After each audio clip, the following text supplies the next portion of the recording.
आइए, जब हम खड़े हैं तो अपनी बाइबलें खोलें। आइए, जब हम बाइबलें खोल चुके हैं, मत्ती 24 बाब है और उसकी 32 आयत से 35 आयत तक हम पढ़ेंगे। मत्ती की इंजील उसका 24 बाब 32वीं आयत से 35वीं आयत तक हम पढ़ते हैं।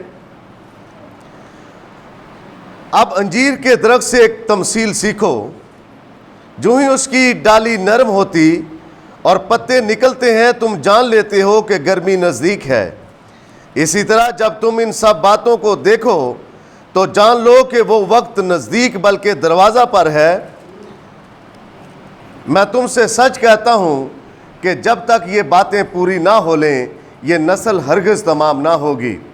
आसमान और ज़मीन टल जाएंगे, लेकिन मेरे मुंह की बातें हरगिज़ ना टलेंगी।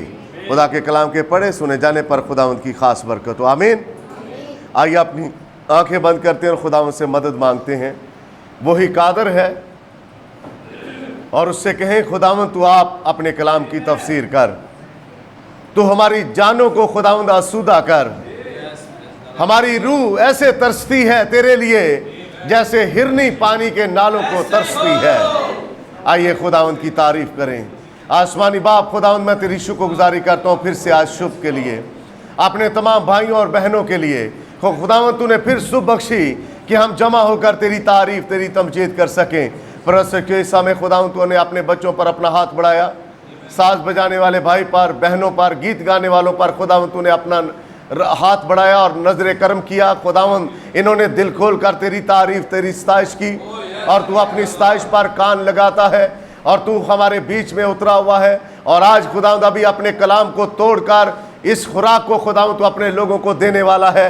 मेरे खुदावंद तेरे लोग आयत बा आयत तेरे कलाम को ले सकें और खुदावंद ये कलाम इनके दिलों में ज़ख़ीरा हो जाए और खुदावंद हमेशा अपने आप को तैयार कर पाएँ। मैं हर तरह की सुस्ती काहली की रूह को यीशु मसीह के नाम से डांटता हूँ।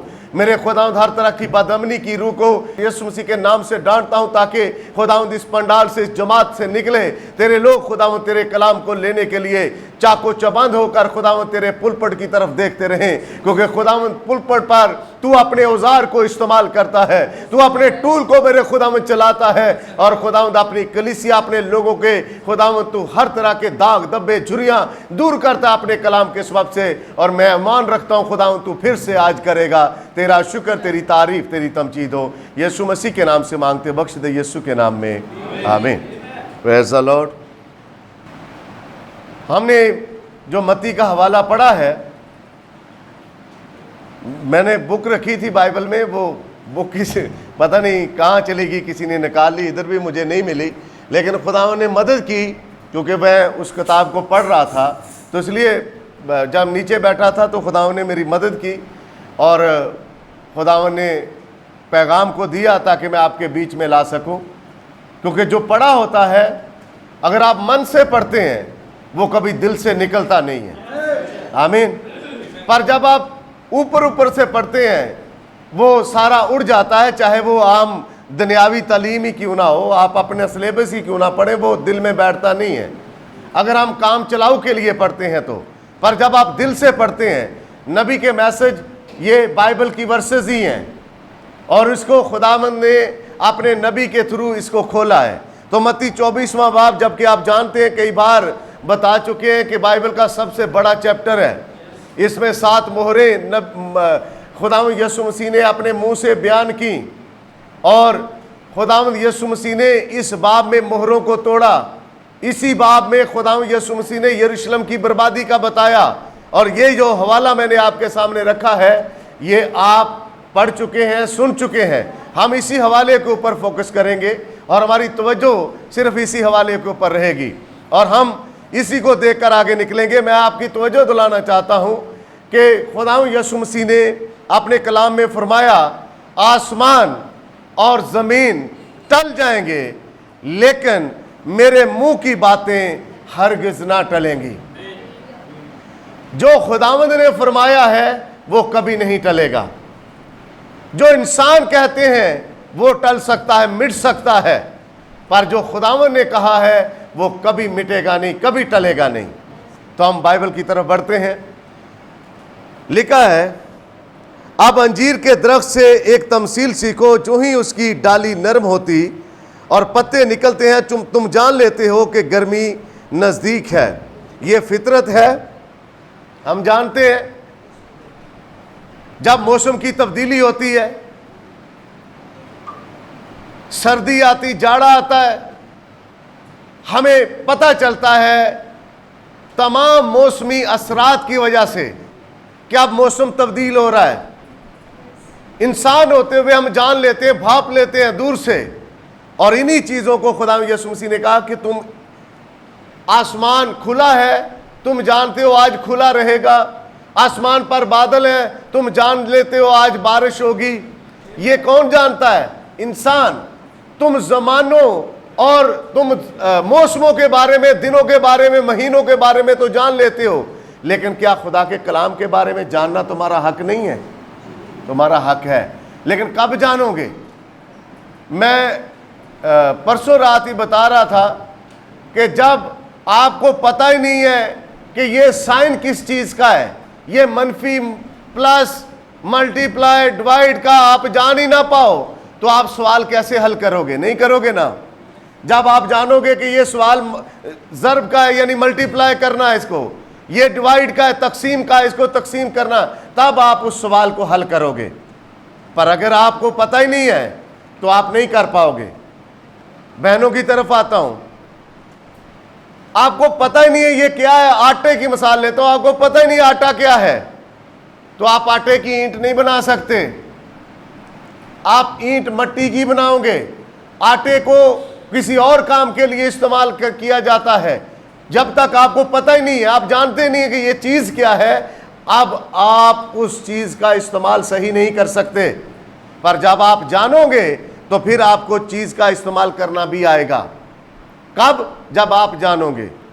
तो जानना पड़ता है, इसलिए जानने के लिए वक्त देना पड़ता है, बैठना पड़ता है, देखना पड़ता है।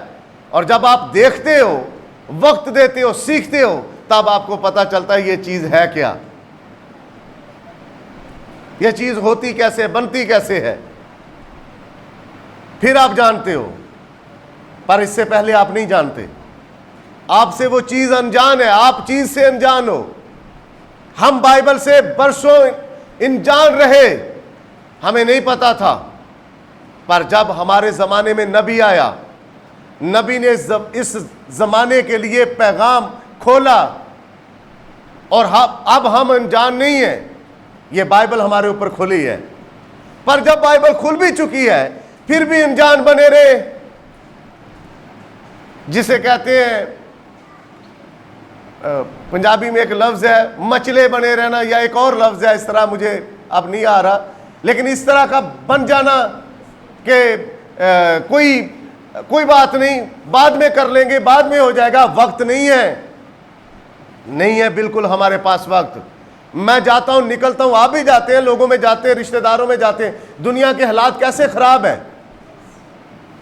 खानदान कैसे बिगड़ रहे हैं, लोगों की औलादें कैसे बिगड़ रही हैं। मैं कल एक खानदान में था, बाप डमी बने हुए हैं, मां नाम की मां है, कोई इज्जत कोई वकार नहीं है उनका घर के अंदर। अफसोस होता है। और मैं देखता हूं कि वक्त, क्योंकि मैं जानता हूं बाइबल को, नबी के मैसेज पढ़ता हूं, नबी ने दो ही जमानों का जिक्र किया है, एक नूह का और एक लूत का। खुदा यीशु मसीह ने खुद किया है और नबी ने इसको खोला है। नूह का जमाना और लूत का जमाना। नूह और लूत क्या थे, इनके जमाने में क्या था, मैं लेकर जाऊंगा आपको इन जमानों में। लेकिन सिर्फ फोकस इस बात पर रखना है, जो खुदा ने कह दिया है वो होकर रहेगा। जो खुदा ने बोला है, ब्रदर का मैसेज है, जो खुदा के अल्फाज हैं वो अपने वक्त पर पूरे होते हैं। वो बुक नहीं है मेरे पास, उससे कोड भी आपके सामने रखने थे, लेकिन खुदा मदद करेगा कि हम इस मैसेज को देखेंगे। जो खुदा ने अपने मुंह से अल्फाज बोले हैं वो मिट नहीं सकते कभी। हां, खुदा उन्हें अपने वक्त पर पूरा करता है। खुदा वक्त से पहले जो खुदा ने वक्त ठहरा रखा है, खुदा अपने अल्फाजों को उसी वक्त पर पूरा करता है। ऐसा हो नहीं सकता कि खुदा के मुंह से कहे हुए अल्फाज पूरे ना हो। हमारा ईमान है, आमीन। हम ईमान रखते हैं कि जो खुदा ने कहा है वो पूरा होगा, आमीन। तो आइए बाइबल की तरफ चलते हैं। खुदा ने जब जब कहा वो पूरा हुआ, लेकिन लोगों ने सुस्ती का मुजाहरा किया। लोगों ने अपने आप को बड़ा तानाशाह समझा और कहा यह तो हो ही नहीं सकता, क्योंकि हम जानते हैं कि यह नहीं होने वाला। पर खुदा कह चुका था कि यह होगा। पैदाइश 6 बाब में चलते हैं।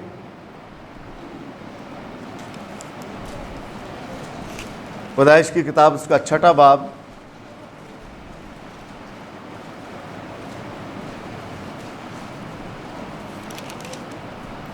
हो सकता है कुछ चीज़ें आज मामूल से हटकर हों, लेकिन तो भी इसमें खुदावंद की मर्जी है, आमीन। लेकिन बाइबल में पहली आयत से पढ़ता हूँ। जब रूए ज़मीन पर आदमी बहुत बढ़ने लगे और उनके बेटियां पैदा हुईं, तो खुदा के बेटों ने आदमी की बेटियों को देखा कि वो खूबसूरत हैं और जिनको उन्होंने चुना उनसे ब्याह कर लिया। जब आप इंग्लिश बाइबल में पढ़ोगे तो वहां पर ऐसा नहीं है। वहां पर इसका ये बनता है कि जिसको पसंद किया उसको ले गए, पकड़ लिया और उसके साथ रहना शुरू कर दिया। इसलिए ये जमाना नूह का था और नूह के जमाना में ये हो रहा था और खुदा बेजार हो रहा था। अभी क्या पढ़ा मत्ती 24 में कि जो अल्फाज खुदा के मुंह से निकले हैं वो हर हाल में पूरे होने हैं, वो टल नहीं सकते। खुदा कभी रुकता नहीं है, अपना इरादा तब्दील नहीं करता। खुदा अपने अल्फाजों को पूरा करता है और करके रहता है।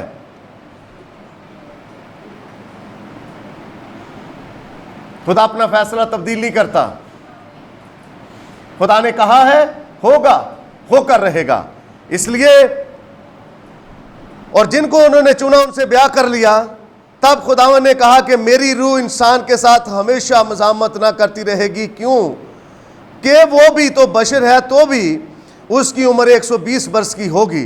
पहले आपको पता उम्रें कितनी थी, लेकिन जब ये वाली बदी आई, खुदा ब्याह करने में लिखा है इब्रानियों के खत में, ब्याह करना अच्छी बात है, अच्छा समझा जाए, इज्जत की बात है। लेकिन यहां पर तो पैदाइश 6 बाब में लिखा कि खुदा ब्याह करने से नाराज हुआ।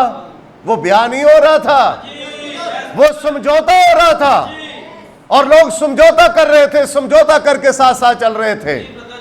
इतनी बदकारी दुनिया के अंदर आ चुकी है कि आज दुनिया बदकारी करके खुश होती है। वो समझते हैं हम अच्छी चीजें लेकर चल रहे हैं, लेकिन अच्छी नहीं है। इस वाली चीज को खुदा कभी माफ नहीं करता, बदकारी को कभी खुदा माफ नहीं करता। मैंने आपको एक मिसाल दी थी, ब्रदर ब्रैनम ने कहा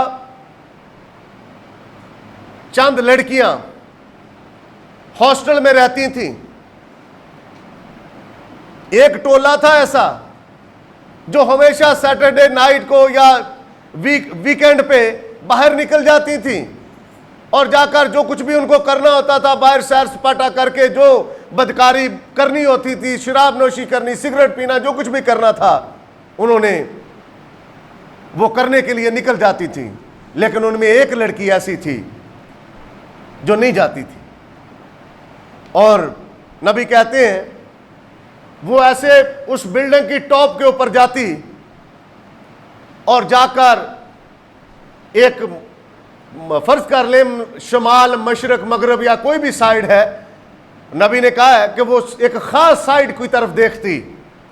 जब खास साइड की तरफ देखती तो एक दिन एक शख्स जो गार्ड था या कोई और बंदा था, वो कहता बेटा आप सारे चली जाती हैं पर आप नहीं जाती, आप हमेशा यहां पर नुक्कड़ के ऊपर आकर, कोने के ऊपर आकर खड़े होकर समंदर की तरफ देखती रहती। उसने कहा अंकल सुने, मेरी किसी के साथ कमिटमेंट है मैं किसी से बंदी हूं। मुझे पता मेरा जिसके साथ मेरा बंधन बंधा है वो समंदर पार खड़ा है। मैं उसी की तरफ देखती हूं कि एक दिन वो समंदर पार से आएगा और मुझे यहां से लेकर जाएगा। आमीन।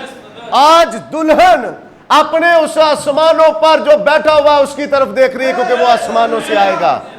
वो किसी और की तरफ नहीं देख रही। वो बदकारी के लिए चर्च नहीं चेंज करती, ना ही वो बदकारी के लिए घर बैठी रहती है। वो अपने दूल्हे की तरफ हमेशा देखती रहती है ताकि मेरा दूल्हा आए और मुझे ले जाए। वो कभी बदकारी के लिए रुख नहीं करती, बदकारी खानों का। कल मैं मालम रोड पर था तो ऐसे गाड़ी खड़ी की और मैं देख रहा था इधर उधर, तो मेरी अचानक नजर पड़ी कोई तीसरी चौथी पांचवी मंजिल के ऊपर।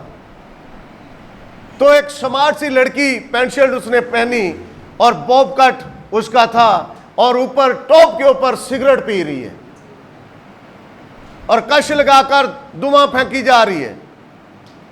मैं उसकी तरफ गौर से देखता रहा कि ये कर क्या रही है।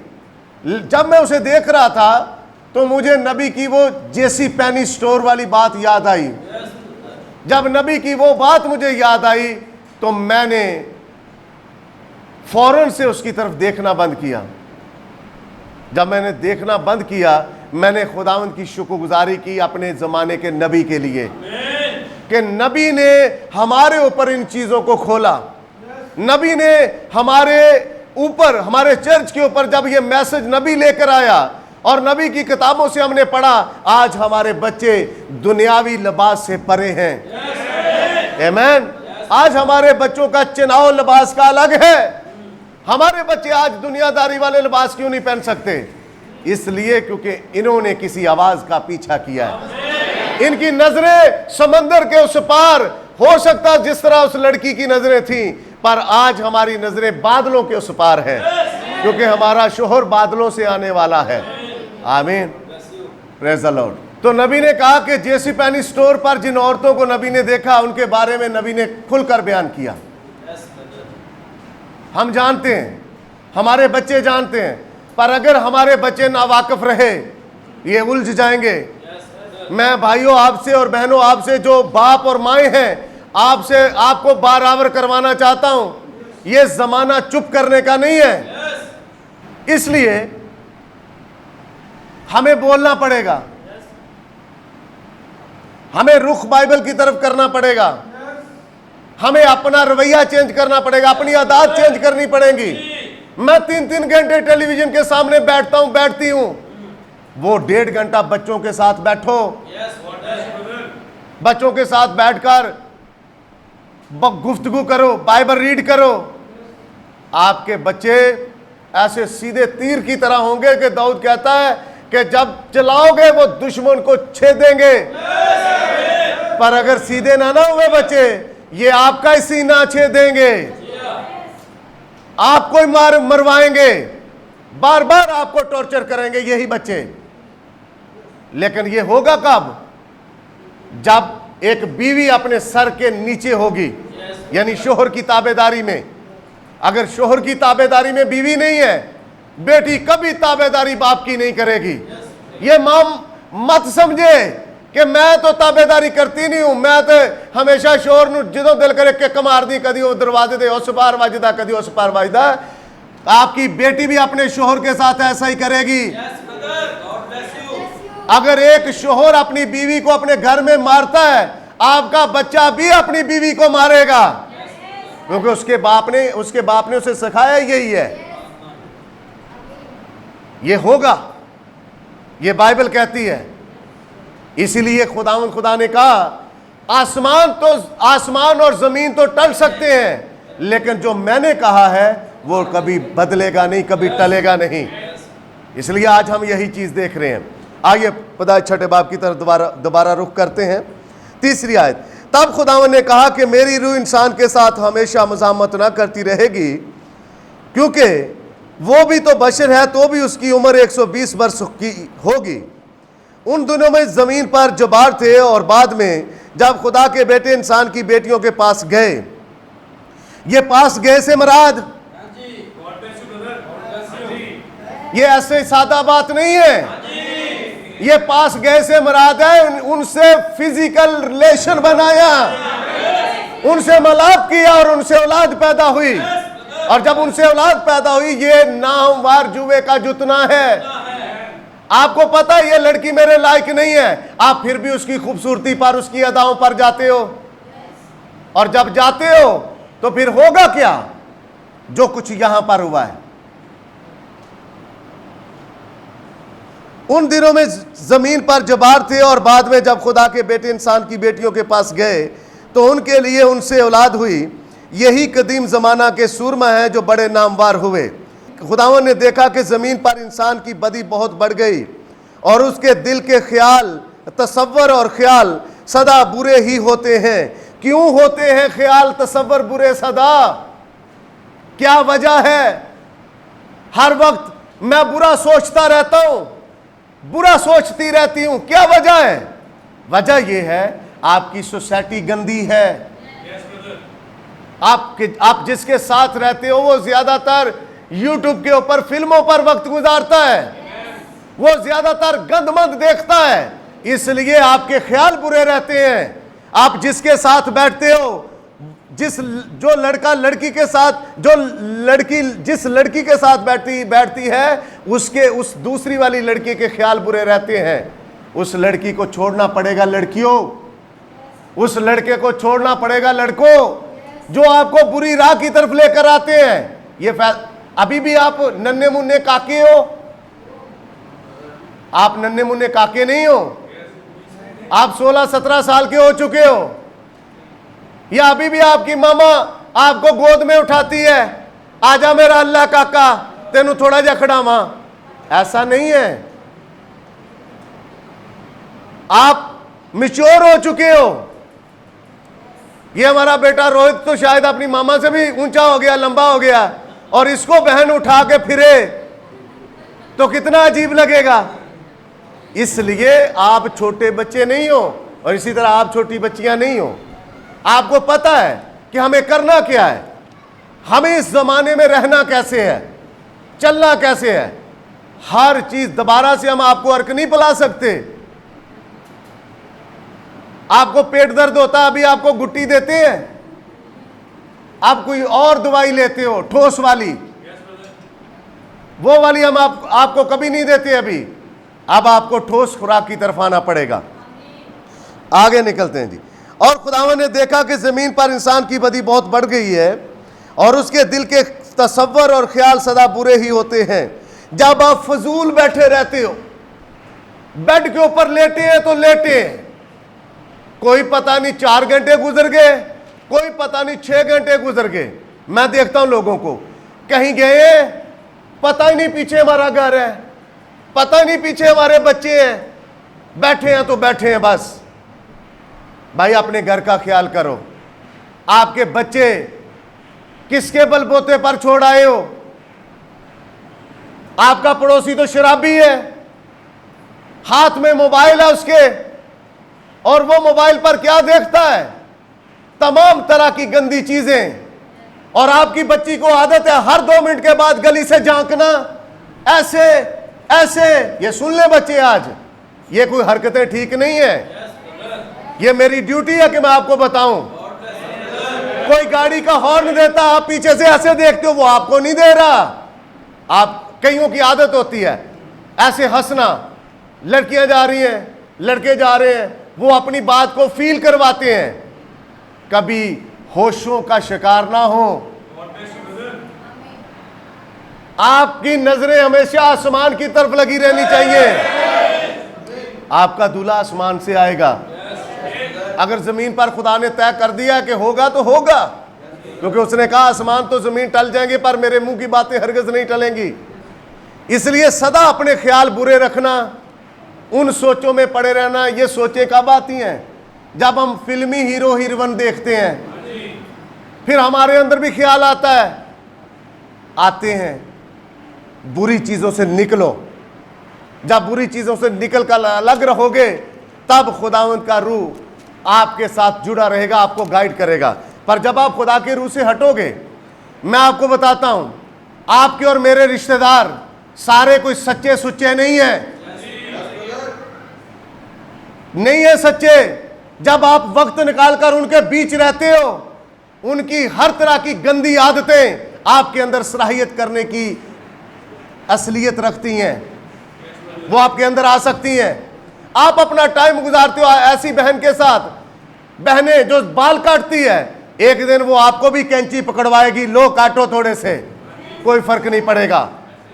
आप बाजारी लिबास पहनते हो लड़के, उनके साथ चले जाते हो, एक दिन वो भी आपको इसी चॉइस पर मजबूर करेंगे, चुनो इस लिबास को। तब आप क्या करोगे? अपने वजूद को गंदा करोगे। इसलिए बचना आपने है।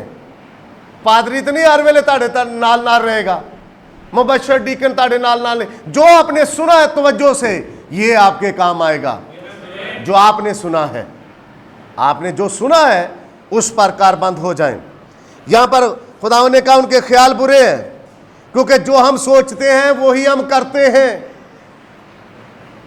जो हमारा प्लान है, बनता है प्लान, वो हम कर जाते हैं। जब वो हम करते हैं तो खुदा बुरे ख्यालों को पूरा होने से खुश नहीं होता। खुदा ने हमें आजाद मर्जी पैदा किया है।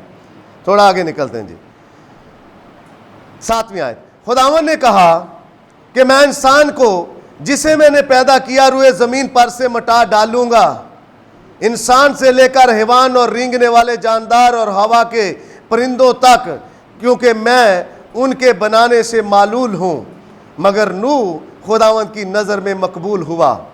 ये नूह क्यों मकबूल हुआ? नूह का नसबनामा ये है, नूह मर्द रासबाज और अपने ज़माना के लोगों में बेऐब था, इसलिए ये मकबूल हुआ क्योंकि ये बेऐब था।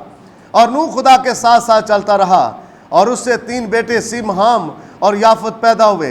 पर ज़मीन खुदा के आगे नाराज़ हो गई थी और वो जुल्म से भरी थी।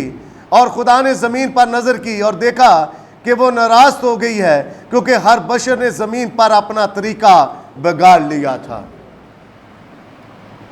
खुदा ने जो तरीका दिया था उससे हट चुके थे। जो खुदा ने लोगों को बताया था उससे वो हट कर कुछ और कर रहे थे। और जब और कर रहे थे तो खुदा इसके करने से खुदा नाराज हुआ लोगों के साथ। खुदा को ये अच्छा नहीं लगा, तो खुदा ने अपने बंदे को प्लान दिया। खुदा ने कहा नूह बात सुन, तू क्या कर। 13वीं आयत है। और खुदा ने नूह से कहा कि तमाम बशर का खात्मा मेरे सामने आ पहुंचा है, क्योंकि उनके सबब से ज़मीन जुल्म से भर गई। सो देख, मैं ज़मीन समेत उनको हलाक करूंगा। तू गोफर की लकड़ी की एक कश्ती अपने लिए बना, उस कश्ती में कोठरियां तैयार करना, उसके अंदर और बाहर राल लगाना, और ऐसा करना कि कश्ती की लंबाई 300 हाथ, उसकी चौड़ाई 50 हाथ और उसकी ऊंचाई 30 हाथ हो। और उस कश्ती में एक रोशनदान बनाना और ऊपर से हाथ बार छोड़कर उसे ख़त्म कर देना, और उस कश्ती का दरवाज़ा उसके पहलू में रखना। उसमें 3 दर्जे बनाना, निचला, दूसरा और तीसरा। और देख, मैं खुद ज़मीन पर पानी का तूफान लाने वाला हूँ, ताकि हर बशर को जिसमें ज़िंदगी का दम है ज़मीन से हलाक कर डालूँ, और सब जो ज़मीन पर हैं मर जाएं। ये था प्लान खुदा का। आमीन। ये था प्लान खुदा का। और खुदा बताता किसे है? नूह को, जो खुदा के मकबूले नज़र है। खुदा ने जबारों को तो नहीं बताया, खुदा कभी बदकारों के पास तो नहीं गया, इसलिए बदकारों के पास खुदा का प्लान नहीं होता। जब बदकारों के पास खुदा का प्लान नहीं होता तो वो करते क्या? वो आज भी चर्च जाते हैं, आज भी चर्च लगाते हैं, वहां पर डांस पार्टियां होती हैं, वहां पर हर तरह के वो अपनी मर्जी के बनाए हुए तरीकों के साथ करते हैं। खुदा का प्लान उनके पास नहीं है। आज के ज़माने के लिए भी खुदा का पैगाम है, खुदा का प्लान है, खुदा प्लान रखता है। मैं आऊँगा उन चीज़ों की तरफ, लेकिन एक बैकग्राउंड बनाने के लिए मैं आपको कुछ चीज़ें आपके सामने रखना चाहता हूँ, आपको कुछ बताना चाहता हूँ। खुदा ने अपना प्लान खोला किसके ऊपर? नबी के ऊपर। God bless you brother. खुदा ने किस पर खोला? नबी पर। खुदा ने सलाहकारों पर नहीं खोला, डॉक्टर आलम फाजल पर नहीं खोलता, जिनके नाम के साथ फलां फलां डिग्री उनके पास नहीं खुदा जाता। खुदा सादा तबीयत लोगों के पास जाता है। और खुदा ने अपना प्लान दे दिया नूह को नूह को कहा, जो कि नबी था, उसने कहा नबी ये प्लान है, लकड़ी तक पूरी की पूरी ड्राइंग नबी ने कहा, तस्वीर कशी में नबी ने कहा, सारी की सारी ड्राइंग खुदा ने नूह को दे दी और नूह ने खुदा की ड्राइंग के मुताबिक ही कश्ती बनाई। एक कील ना तो कम लगाया ना ज्यादा लगाया, जो कुछ खुदा ने कहा था हूं बहू उसने कश्ती तैयार करके काम मुकम्मल किया। मनादी कितने साल की? 120 साल। क्या लोग बचे? आज मेरा और आपका प्लान है, ख्याल हो सकता है, हम सोच सकते हैं कि यार हम ज्यादा से ज्यादा काम करें, लेकिन होगा वही जो खुदावंद का प्लान है। खुदा हमें उसी जगह पर लेकर जाएगा जिस जगह पर खुदा का प्लान मौजूद है। और हो सकता है खुदा कईयों को इससे पहले, नबी ने कहा कि इससे पहले को कोई मुजरम ठहरे, ऐसे मुजरम नहीं ठहरता, पहले वो गुनाह करता है, पहले वो कलाम को रद्द करता है, फिर मुजरम ठहरता है। हो सकता है कभी कभार खुदा आपको ले जाए ताकि आप जब उनके बीच में कलाम रखो वो सिरे से कलाम को रद्द कर दें। वो ना मानते हो कलाम को, नबी के मैसेज को ना माने और वो रद्द करें। यही खुदा उनके बारे में प्लान रखता है, यही रखता है खुदा। लिखा हुआ बाइबल में, खुदा ने यकूब से तो मोहब्बत की पर एसाऊ से नफरत की। खुदा के जो अपने हैं खुदा उनसे प्यार करता है। हर किसी को खुदा जफियां नहीं मारता फिरता, जो उसके अपने हैं उन्हीं से खुदा प्यार करता है, हर किसी से नहीं। अगर हर किसी से वो प्यार करता ना तो वो तूफान ही ना लाता यहां पर। उसने इसलिए कश्ती बनाई चुनिंदा लोगों को बचाने के लिए, और चुनिंदा लोगों के पास एक प्लान होता है, ड्राइंग होती है, एक मिशन होता है उनका, और वो उसी के तहत चलते हैं। जब खुदा ने इसे प्लान दे दिया नबी को, तो नबी ने खुदा के प्लान के मुताबिक काम करना शुरू कर दिया। जब नबी काम कर रहा था तो हो सकता है बड़े लोग आए बीच में मिले, और मैंने एक बार आपको कहा था कि नबी ने यह भी तस्वीर कशी की है कि नूह के 3 बेटे थे और नूह की फैमिली के लोग मिल मिलाकर कितने थे? 8। और ये 8 लोग इतना बड़ा जहाज नहीं बना सकते थे। उसने रेंट पे लोगों को लिया, उसने मजदूरी पर लोगों को बुलाया होगा, और जब बुलाया तो हर रोज कोई आता और आकर कोई फटे चीरता, कोई कील लगाता, कोई कुछ करता, कोई कुछ करता, और कर करा के शाम को वो अपने घर चले जाते। उन्हें बचने पर, उठाए जाने पर ईमान नहीं था, उन्हें अपने पैसों से था। कौन से महीने कौन सी किताब आ रही है, अपने दिहाड़ी के पैसे ले लो और साइड पे हो जाओ, अपने तर्जमा करने के पैसे ले लो और साइड पे चले जाओ। उन्हें हो सकता है उठाए जाने पर यकीन ना हो। उन्हें किस बात पर है? मैं महीने के बाद ये काम करता हूं इसलिए मैं पैसे ले लेता हूं। लेकिन कुछ ऐसे हैं जो तर्जमा करने के साथ साथ ईमान भी रखते हैं नबी के कलाम के ऊपर, जो किताबें छापने के साथ साथ ईमान भी रखते हैं कि इस नबी के थ्रू खुदा ने कहा है और ये होकर ही रहेगा। सारे ईमान नहीं रखते थे, वो आए और आकर फट्टा चीर के, फट्टा लगाकर, कील लगाकर शाम को चले जाते होंगे। क्या वो बचे? नहीं बचे। सारे चर्च में आने वाले क्या बच जाएंगे? बचेंगे वही जिनके अंदर ये ईमान है, जो उठाए जाने पर ईमान रखते हैं। और उठाया जाना इतना आसान नहीं है। उठाया जाना जमाने को छोड़ना है, जमाने की हर चीज को छोड़ना है, जमाने को ठोकर मारकर अलग खड़े होना है। ऐसा नहीं है कि आपको पादरी साहब कह दे आप जिसके साथ चल रहे हो, जिसके साथ बैठ रहे हो वो बंदा ठीक नहीं है, उससे अपने आप को बचाओ, आप नाराज हो जाओ, मेरा तो ये जिगरी था, पादरी साहब ने ऐसे ही कह दिया, मेरी तो बचपन की सहेली थी, ऐसे पादरी साहब ने जनाब कह दिया, पादरी साहब ने कुछ सोचा भी नहीं, ऐसे कह दिया। पादरी साहब ने सोचकर ही आपको कुछ कहा है, क्योंकि आप जिसके साथ उठते बैठते हो उसकी हरकतें पादरी साहब को नजर आती हैं, आपको नहीं नजर आती। मैंने आपको बताया था मोहब्बत अंधी होती है, इसलिए यकूब अंधा हो चुका था। मोहब्बत किसके साथ थी? ईसाऊ से। उसको बरकत देना चाहता था, लेकिन खुदा किसको बरकत देना चाहता है? यकूब को। खुदा ने वो बाईपास ही करवा दिया सीन, और यकूब बरकत ले गया। अगर आप खुदा का चुनाव हो तो खुदा आपको ब्लेस करना चाहता है। हो सकता है ज़माना किसी और को पसंद करे, ज़माना किसी और से प्यार करे, लेकिन खुदावंद आपसे प्यार करते हैं, खुदावंद आपको पसंद करते हैं। नूह के पास, नबी के पास जब पैगाम आ गया, उसके पास प्लान आ गया और उसने काम शुरू कर दिया। जब काम शुरू किया, प्लान पर काम करता गया करता गया करता गया। कहा किसने था मैं ज़मीन को बर्बाद कर रहा हूं, पानी ला रहा हूं, तूफान ला रहा हूं? खुदा ने। नूह का अपना तो कोई पैगाम नहीं था, खुदा ने कहा था। एक दिन तूफान आ ही गया, और जब आ गया तो मरे कौन? जिन्होंने यकीन नहीं किया था, जिनका यकीन नहीं था वो मर गए। इसलिए मत्ती की इंजील में यीशु मसीह ने कहा आसमान और जमीन टल जाएंगे, लेकिन मेरे मुंह की बातें जो मैंने कह दी हैं वो हरगिज हरगिज नहीं टलेंगी। खुदा ने जब कहा जमीन पर तूफान आएगा तो नूह ने इस पर यकीन रख लिया।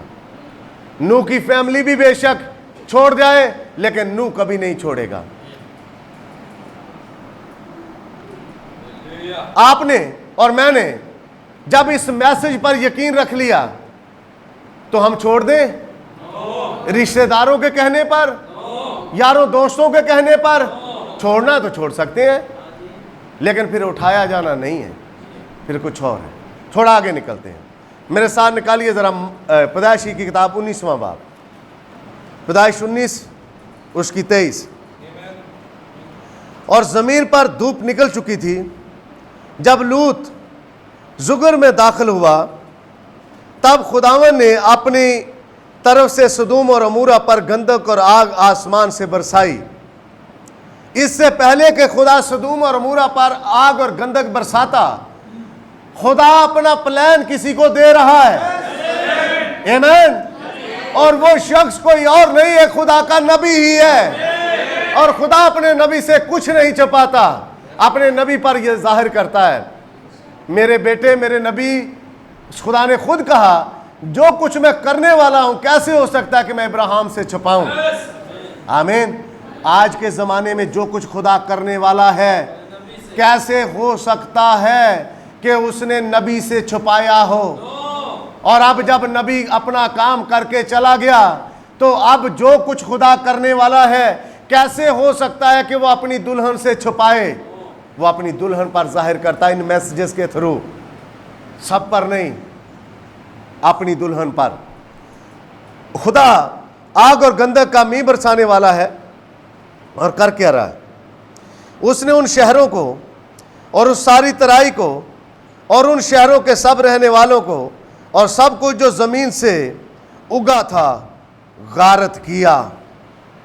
इंसान जब बदी करता है ना, मैं समझता हूं बदकारी करके देख लो। मैं आपको कहता हूं, खुली छुट्टी देता हूं आपको, जाओ जाकर बदकारी करके देखो। आपके घर से आटे की मट्टी से आटा खत्म, तेल की कुपी से तेल खत्म, अलमारी से कपड़े खत्म, घर की चारपाइयां तक खत्म। आपका घर का अगला दरवाजा पीछे लग जाएगा। करके देख लो बदकारी। बदकारी दूसरे लफ्जों में कैंसर है। ये आहिस्ता आहिस्ता आहिस्ता आहिस्ता आपको बर्बाद। बदकारी है क्या? पहले तो बदकारी जाने, बदकारी है क्या? एक जायज अमल को नाजायज तरीके से पूरा करना, यह है बदकारी। एक जायज वाले काम को नाजायज तरीके से करना, यह क्या है जी? बदकारी। मैं इसकी और डिटेल में जाना चाहता हूं ताकि मैसेज आपके ऊपर खुले, ताकि आपकी दिलचस्पी बढ़े। एक मर्द और औरत की शादी होती है और वो इकट्ठे रहते हैं, मिलते औलाद पैदा होती है, वो औलाद कहलाती है जायज। पर एक नाजायज काम से फेल तो वही है, पर उससे करने से बच्चा पैदा होता है, वो बच्चा कहलाता है हरामी, क्योंकि वो जायज तरीके से पैदा नहीं हुआ। इसलिए बदकारी ये है। जायज तरीका इबादत का खुदा ने अपने कलाम में रखा है, पर एक इबादत नाजायज तरीके से होती है, वो है बदकारी।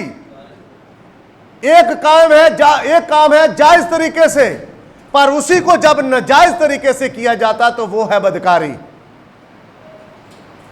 क्योंकि हमारे नौजवान बच्चे, इसलिए मुझे इस डिटेल में ज्यादा जाना पड़ता है ताकि मैं सिखा सकूं आपको। एक दिन आपकी शादी तो होनी है, पर शादी से पहले आप ताल्लुकात रखो 2 3 4 से, और इसी तरह बेटियां रखें शादी से पहले 2 3 4 लड़कों से ताल्लुकात, और वो समझे कि ये सारा जायज है। ये जायज नहीं है। खुदा इसको बदकारी कहता है, और इसी बदकारी की वजह से जमीन पर तूफान आया पैदाइश 6 बाब में। इसी बदकारी की वजह से जनाब सदूम और अमूरा की मट्टी आज तक कोई पौधा नहीं उगा सकती। आप समझो, हम बदकारी भी करते रहे और सरफराजी भी पाते रहे, हो नहीं सकता। आप जब बदकारी करो और फिर आप कहो कि हम सरफराजी पाएंगे, नहीं पा सकते। सरफराजी आपका हक नहीं है, आपकी शिकस्त आपका हक है। आप शिकस्त खाओ। ये सदूम और मुरा का यही हाल था।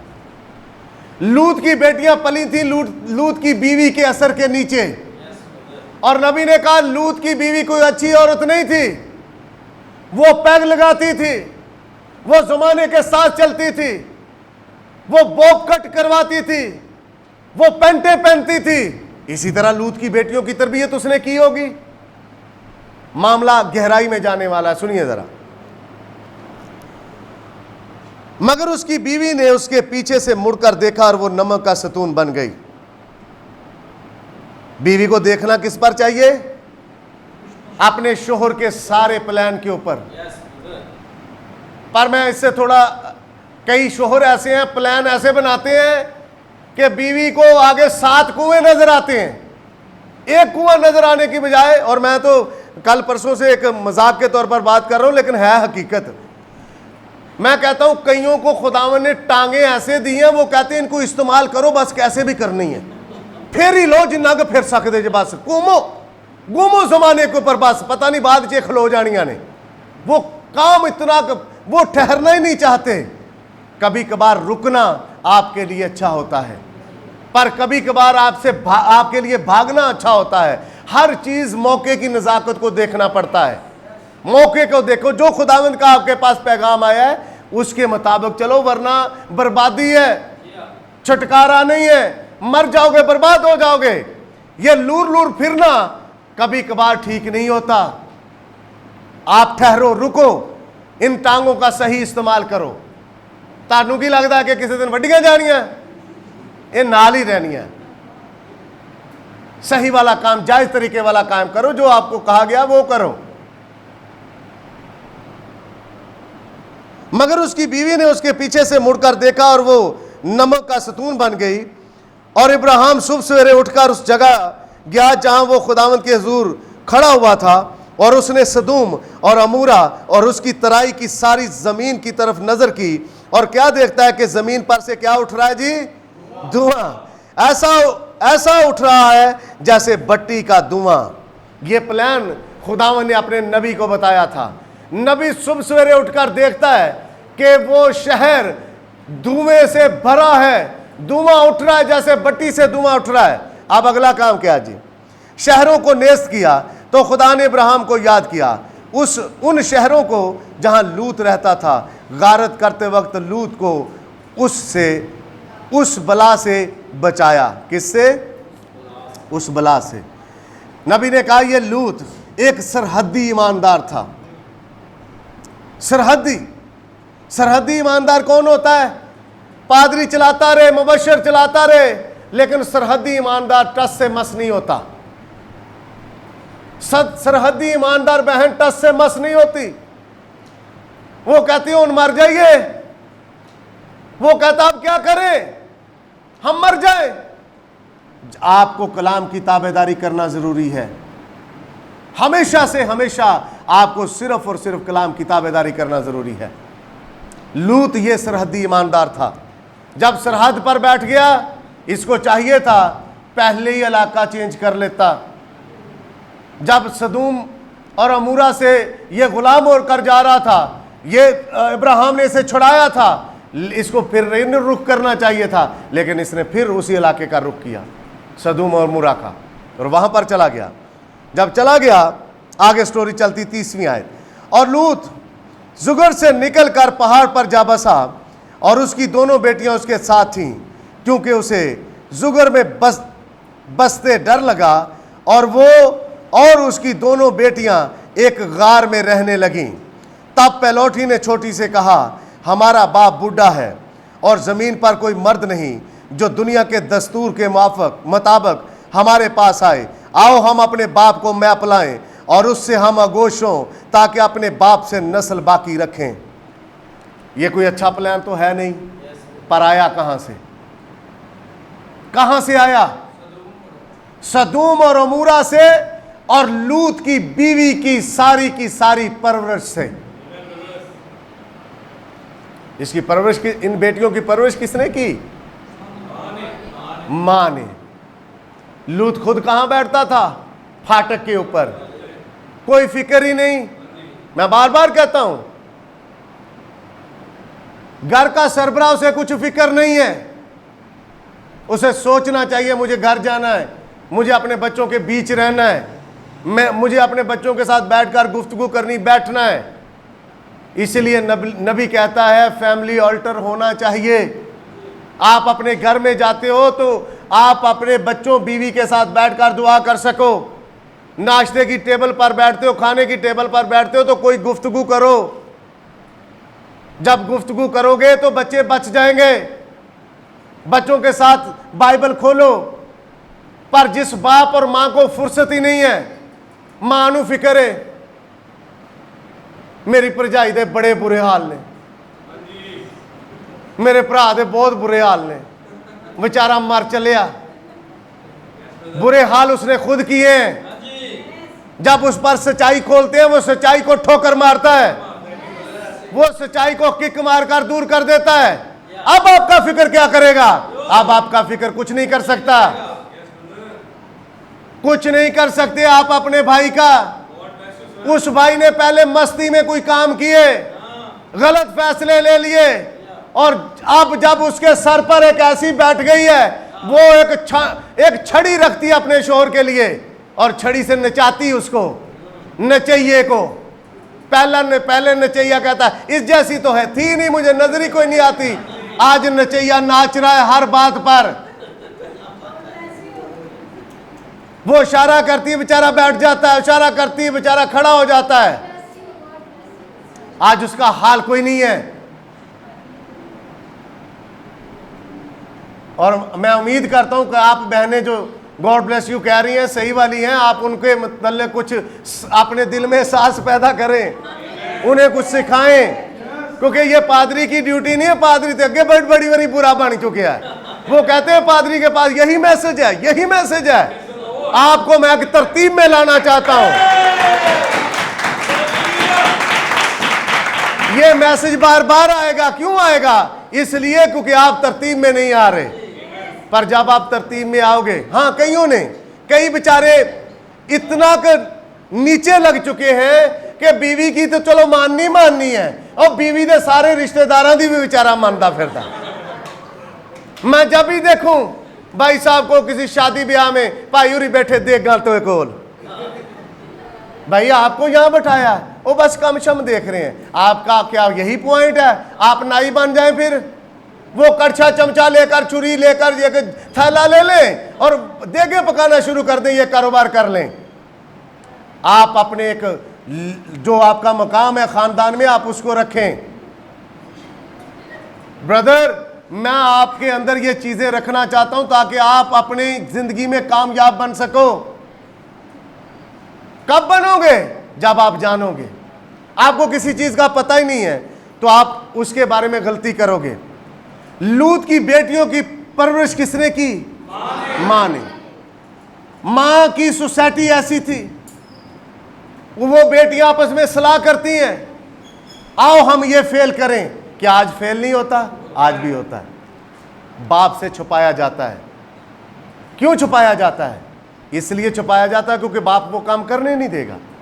पर जब आप अपनी मर्जी करके कर जाओ, फिर होगा क्या? आगे निकलते हैं, देखिए जरा। तब पहलौठी ने छोटी से कहा, हमारा बाप बूढ़ा है और ज़मीन पर कोई मर्द नहीं जो दुनिया के दस्तूर के मुताबिक हमारे पास आए। आओ हम अपने बाप को मैप लाएं और उससे हम गोश हों ताकि अपने बाप से नस्ल बाकी रखें। सो उन्होंने उसी रात अपने बाप को मैप लाई और पहलौठी अंदर गई और अपने बाप से हम गोश हुई, पर उसने ना जाना कि वो कब लेटी और कब उठ गई।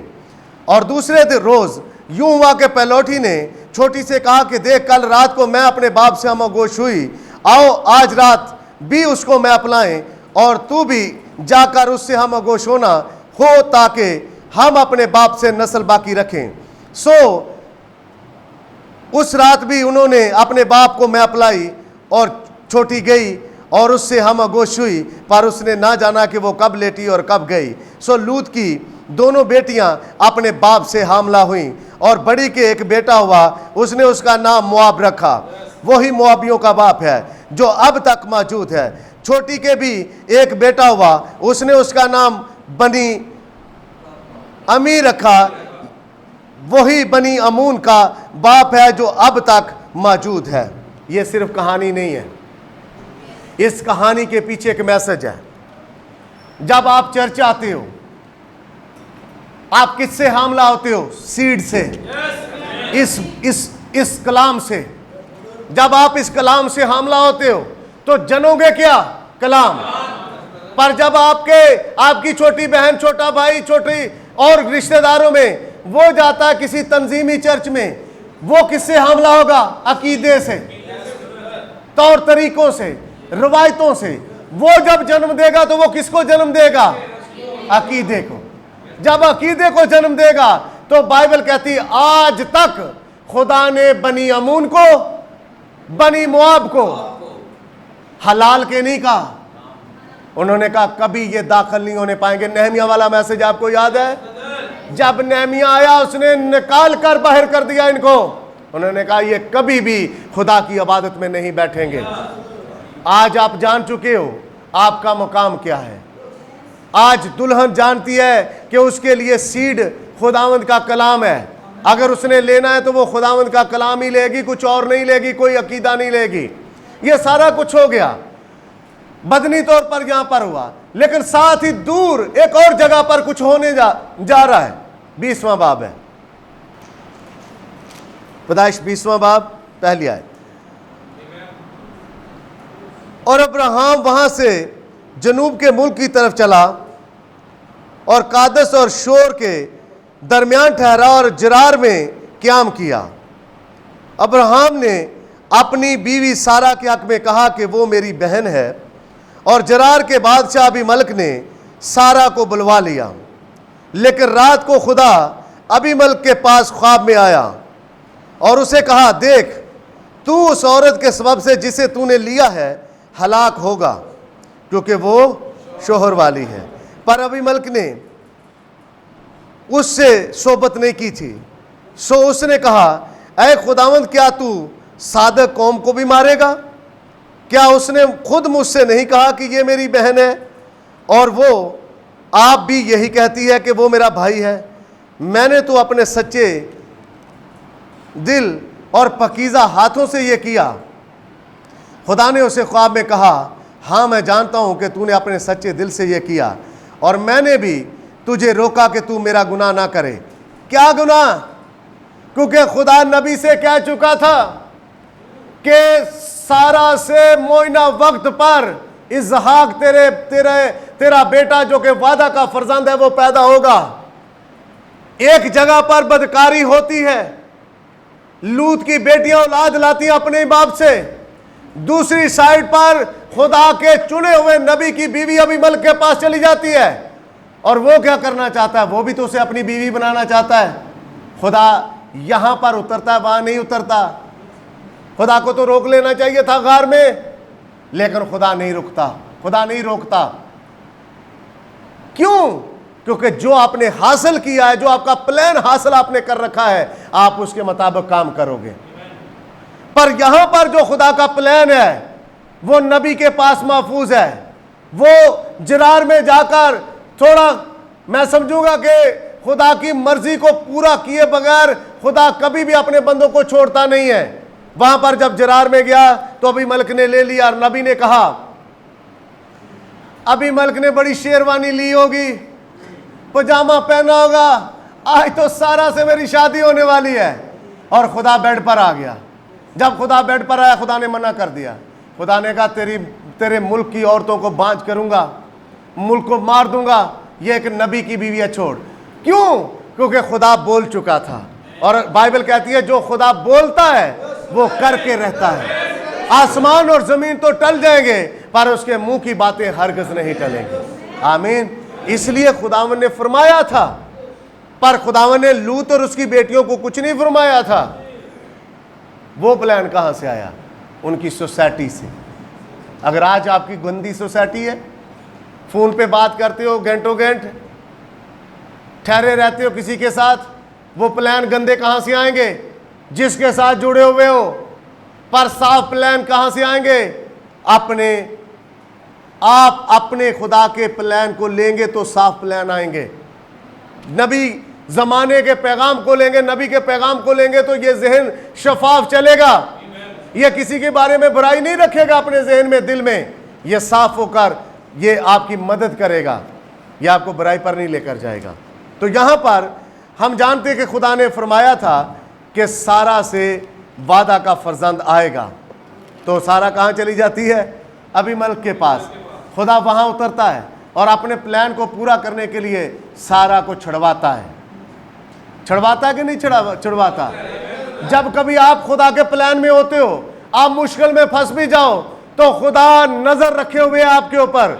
दाऊद कहता, साधक 7 बार गिरता है और गिरा नहीं रहता, वो दोबारा से उठ खड़ा होता है। अबलीस आपके पास आता है और आपको कहता, अभी तो आपने ये काम किया। अबलीस को बोलो, मैंने नहीं किया, ये तूने करवाया। अब ये सारी की सारी जिम्मेदारी तेरे ऊपर है। निकल कर खड़े होकर खुदावंद की शुक्रगुजारी करें, क्योंकि खुदावंद की आपके बारे में यही एक खास मर्जी है। ब्रदर ब्रैनम का ये मैसेज है, 1962 का है मेरे ख्याल में। इस मैसेज में नबी कहते हैं, मेरी बीवी जो कि सिस्टर मेडा थी, वो जब हामला हुई तो नबी ने अपनी बीवी का हाथ पकड़ा। जब डिलीवरी का वक्त था तो खुदा ने ब्रदर ब्रैनम को दिखाया कि उसकी ओवरी की साइड पे, दाईं साइड पे रिसौली है। खुदा ने जब दिखाया तो ब्रदर ब्रैनम कहते हैं कि मैंने डॉक्टर से कहा, क्योंकि डॉक्टर उनका शायद दोस्त था, जानने वाला था, फैमिली डॉक्टर था, और जो फैमिली डॉक्टर होते हैं उनके साथ कोई झूठ बोला नहीं जा सकता। आप हर एक चीज उनके सामने रख देते हो। तो ब्रदर ने कहा, मैंने अपने डॉक्टर को बोला कि मेडा के फलां साइड पे फलां जगह पर रसौली है, खुदा ने मुझे दिखाई है। तो जब आप ऑपरेट करो तो उस रसौली को भी निकाल देना और अच्छी तरह चेक कर लेना। थोड़ी देर बाद जब बच्चे की पैदाइश हो जाती है तो ब्रदर ने पूछा कि डॉक्टर साहब वो रसौली का क्या हुआ? उन्होंने कहा, रसौली तो है ही नहीं, कुछ नहीं है वहां पर, मैंने चेक किया, कुछ नहीं है। ब्रदर ब्रैनम कहते, ठीक है, मैंने बात आई गई कर दी। फिर अगली प्रेगनेंसी के ऊपर जब बच्चा पैदा होने वाला था तो ब्रदर कहते, फिर मैंने अपनी बीवी को छुआ और उसका हाथ पकड़ा तो खुदा ने फिर मुझे वो रसौली दिखा दी। मैंने फिर डॉक्टर को वही कहा। मैं आपको बता रहा हूं कि जो खुदा कहता है वो करता है। खुदा के अल्फाज कभी झूठ नहीं होते, वो अपने अल्फाजों को पूरा करके ही ठहरता है। खुदा ने नूह से कहा था तूफान आएगा, तूफान आकर ही रहा। खुदा ने इब्राहिम से कहा था तेरी बीवी से, सारा से बच्चा पैदा होगा। खुदा ने अबीमलेक के कब्जे में नहीं रहने दिया, खुदा ने अबीमलेक के कब्जे से सारा को छुड़ा लिया, ले लिया और दोबारा नबी को बीवी दे दी। आमीन। पर साथ ही साथ किसी दूसरी जगह पर कुछ और बच्चे परवरिश पा रहे हैं। वो आपके रिश्तेदारों में हो सकते हैं, जब आप उनसे मिलते हो आज अब जब संडे है, चर्च के बाद जब आप मिलोगे उनके साथ, उनके तौर तरीके क्या हैं, उनके पास ये वाली चीजें कहां से आती हैं? वो किसी और माहौल में पल रहे हैं। और ये तस्वीर है, जब वो सदूम और अमूरा खुदा ने नहीं छोड़ा, तो आज का भी सदूम और अमूरा खुदा छोड़ेगा नहीं। वहां से धुआं उठेगा, लेकिन आप धुएं को उठता देखोगे, आप एक महफूज मकाम पर ठहरोगे। कब? जब आपके पास खुदा का प्लान होगा। आमीन। क्योंकि खुदा अपने अल्फाजों को पूरा करने की कुदरत रखता है, वो कादर है। ब्रदर ब्रैनम जो कि खुदा का नबी था, जब पिछले नबियों को खुदा ने दिखाई चीजें और वो पूरी कर दी। नूह को दिखाया और जमीन पर तूफान आ गया, इब्राहिम को दिखाया और बच्चा आ गया। इसी तरह आज भी खुदा जो नबी को दिखाता था इस जमाने में, खुदा वो पूरा करता है और कर सकता था और कर रहा है आज भी। जो कुछ खुदा आपको दिखाता है, यहां पर हमारी कलीसिया में एक फैमिली आती थी ब्रदर अमजद की, और हमारे चर्च की बहन सुमेरा ने उनको देखा था कि वो पट्टी बंधी हुई पट्टियों के साथ हमारे चर्च में आए हैं। तो क्या ये हुआ नहीं? उनका बच्चा बंदी पट्टी के साथ यहां चर्च में आया। आज वो हमारे साथ नहीं है, लेकिन जो खुदा ने दिखाया वो पूरा किया कि नहीं किया? आमीन। और कई चीजें ऐसी हैं जो खुदा ने आपको दिखाई और खुदा ने वक्त पर उनको पूरा किया। आज भी खुदा दिखाता होगा और खुदा दिखा रहा है। कई चीजें खुदा ने हमारे ऊपर खोली, मैं उनको यहां पर नहीं करना चाहता, बयान नहीं करना चाहता। जो खुदा ने की, कहीं हमारे साथ बोली, वो आज पूरी हो रही हैं। क्योंकि बाइबल कहती है पहले कड़वे दानों के गट्ठे बंधना जरूर है। जरूर है कि पहले कड़वे दानों के गट्ठे बंध जाएं। आमीन। खुदा ने नबी को दोबारा दिखाया। मेडा की रसौली, सिस्टर मेडा के रसौली है। ब्रदर ब्रैनम फिर डॉक्टर के पास जाते हैं, कहते हैं डॉक्टर साहब खुदा ने मुझे दिखाया है कि मेडा के रसौली है। मैं आपको बताना चाहता हूं, एक चीज पर लाकर इस मैसेज को खत्म करना चाहता हूं। ये बीमारी आपके अंदर ही पल रही है, शफा भी आपके अंदर ही पल रही है। बीमारी जब आपके अंदर पल रही है, बीमारी को एक बहाना चाहिए, बीमारी को कोई गलत हरकत चाहिए आपकी, जिस वजह से वो फूट निकले। इस्राएल के अंदर गलत चीजें पल रही थी, गलत चीजें हो रही थी। इस्राएली लोग गलतियां करते थे, तब जाकर वो बीमारी में मुब्तला हो जाते थे। क्या किया? बछड़ा बना लिया, बैल बना लिया प्रोसेस के लिए, उसके गिर्द नाच कर प्रोसेस करना शुरू कर दी। खुदा जलाने वाले सांप बेच देता है। किस वजह से? गलत हरकत की वजह से। कलीसिया हर अच्छी भली चल रही है, मैसेज प्रीच हो रहे हैं, तरक्की कर रही है कलीसिया, लेकिन अचानक से घर के अंदर ही हरकत होती है, और हरकत की वजह से वो घराना तनज़ली का शिकार होता है, शिकस्त खाता है और वो गिर जाते हैं। किस वजह से? क्योंकि एक हरकत गलत हुई। इसी तरह कलीसिया जब सही चल रही है, पर उनकी एक हरकत की वजह से कलीसिया शिकस्त का शिकार होती है। किस वजह से? क्योंकि आपने कुछ एक्टिंग की है, आपके कुछ एक्ट की वजह से आप पस्ती का शिकार हो रहे हो। जब पस्ती का शिकार होते हो तो क्या पस्ती में पड़े रहे? बुलाओ कलीसिया के बुजुर्गों को अपने घर में, और यकूब क्या कहता है?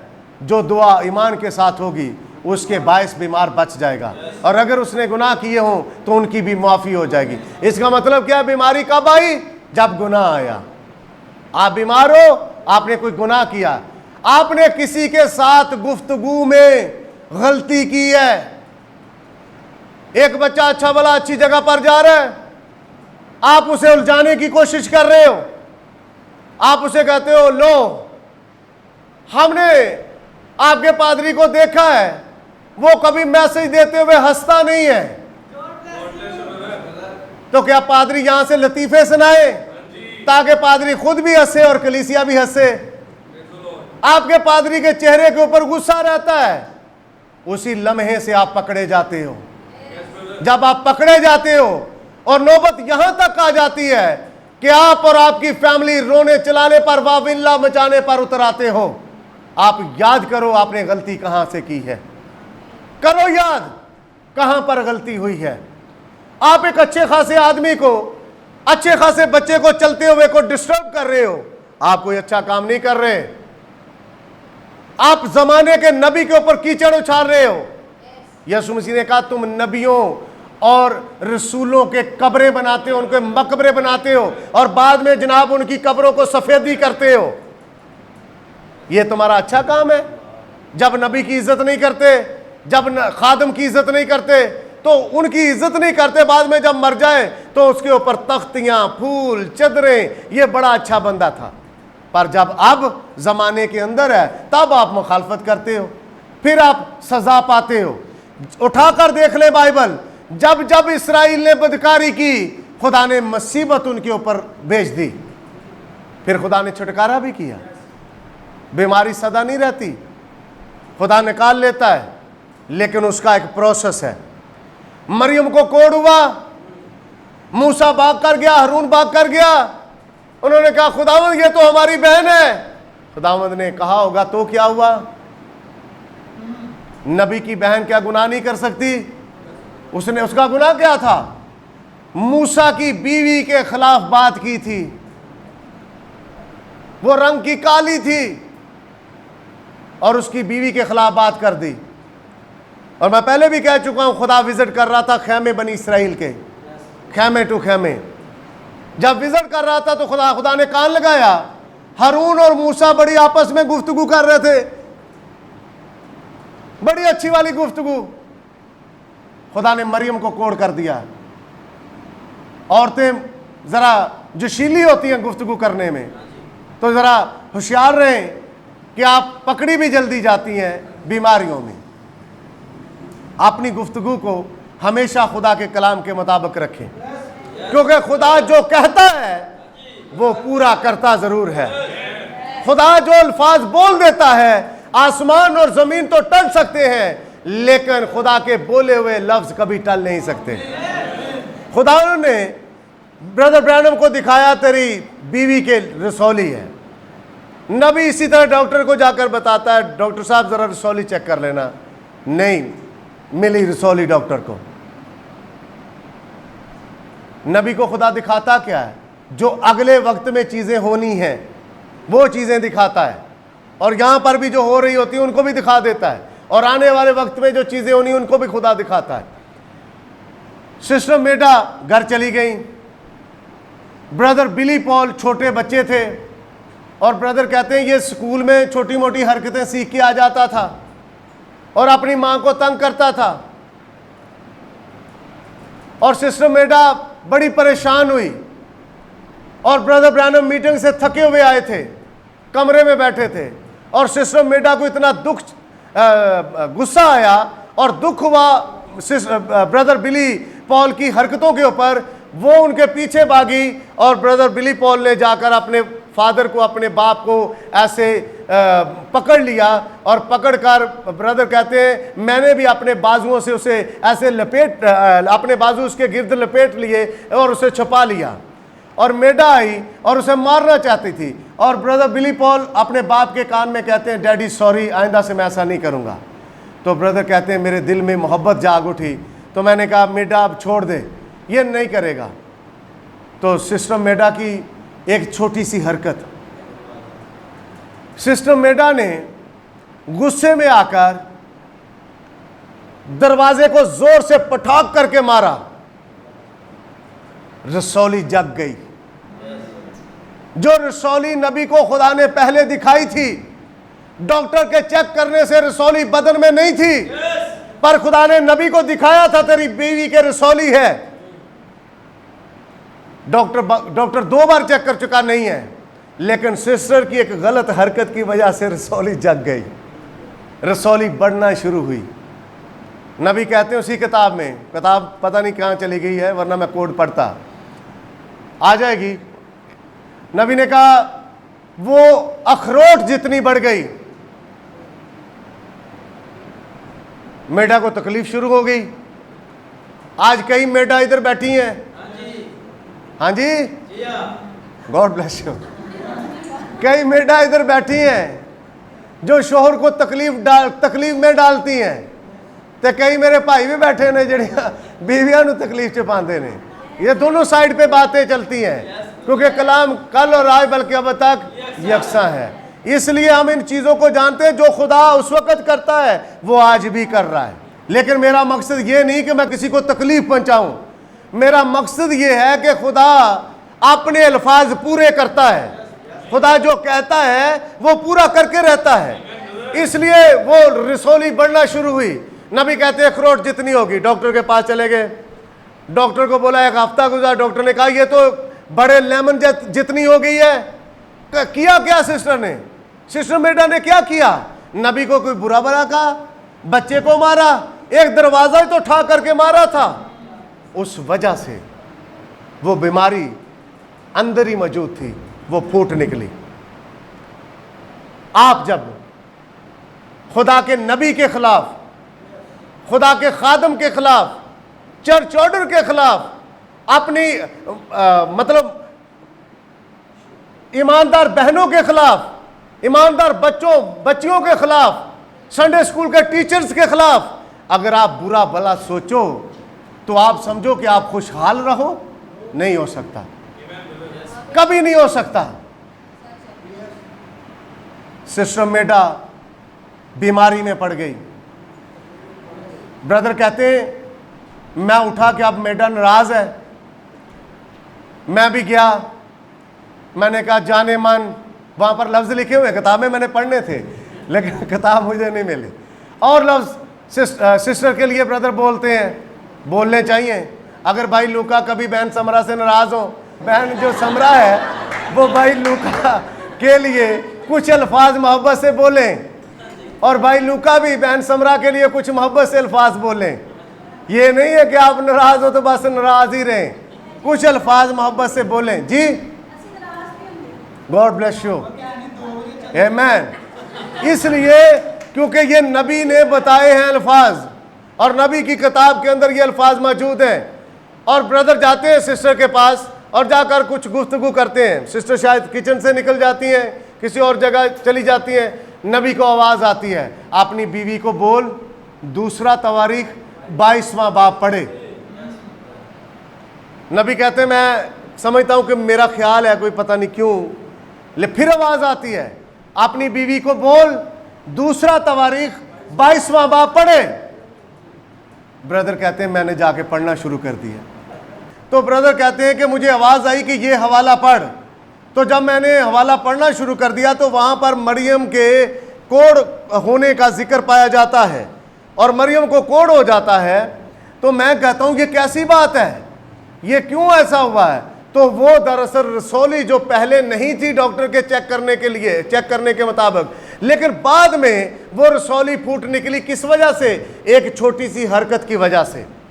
जब रसौली बढ़ती गई और होते होते नबी कहते हैं कि चकोदरे जितनी बढ़ गई, और मेरी बीवी कहती है कि अब तो मुझसे चला भी नहीं जाता, मुझे तो टांग उठाने में भी तकलीफ होती है।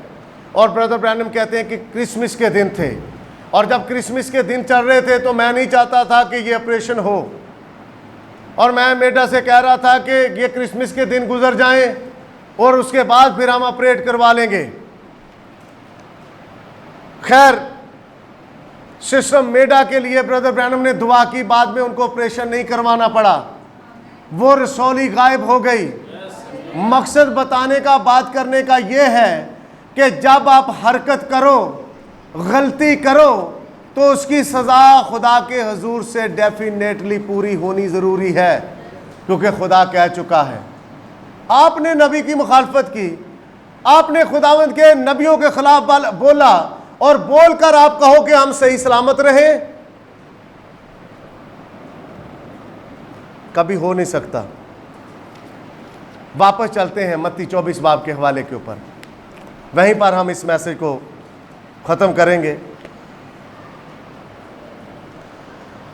अब अंजीर के दरख्त से एक तमसील सीखो, जो ही उसकी डाली नरम होती है और पत्ते निकलते हैं, तुम जान लेते हो कि गर्मी नज़दीक है। इसी तरह जब तुम इन सब बातों को देख लो तो जान लो कि वो नज़दीक बल्कि दरवाजे पर है। मैं तुमसे सच कहता हूँ कि जब तक ये बातें पूरी ना हो लें, ये नस्ल हरगिज़ तमाम ना होगी। आसमान और ज़मीन टल जाएंगे, लेकिन मेरे मुंह की बातें हरगिज़ ना टलेंगी। कौन सी बातें? जो खुदावंद अपने नबियों के थ्रू लिखवा चुका है। नबी ने कहा हर 2000 साल के बाद कुछ ना कुछ मेजर वाकया ज़रूर हुआ है। दुनिया को बने हुए 2000 साल हुए, नूह के वक्त तूफान आ गया, फिर 2000 साल गुजरे, यीशु मसीह आ गया। अब जब 2000 साल फिर गुजर रहे हैं, ये अब क्या होने वाला है? तीसरी जंग अजीम आ रही है दुनिया के ऊपर। तो खुदा ने क्या अपने कलाम में लिखा है? जी हाँ, लिखा है। इसे हिस्कियल के थ्रू लिखवाया है, इसे अपने नबियों के थ्रू लिखवा चुका है, यूहन्ना के थ्रू मुकाशफा की किताब में उसने लिखवा रखा है। इसलिए क्योंकि जो खुदा कहता है वो खुदा पूरा करके ही रहता है। आज क्या होने वाला है? दुनिया बर्बाद होने वाली है, दुनिया मरने वाली है, दुनिया के ऊपर एक जंग आ रही है, लेकिन दुनिया सुस्त रवि का शिकार है। दुनिया आज भी अपनी हरकतों से बाज नहीं आ रही। पर जो खुदावंद के हैं, जिन्होंने अपने आप को खुदावंद के लिए वक्फ कर दिया है, अपनी बदन को, अपनी ज़बान को, अपनी अकल को, अपने दिल को, कि खुदावंद ये तेरे लिए हैं, उनसे खुदा आज भी कलाम कर रहा है।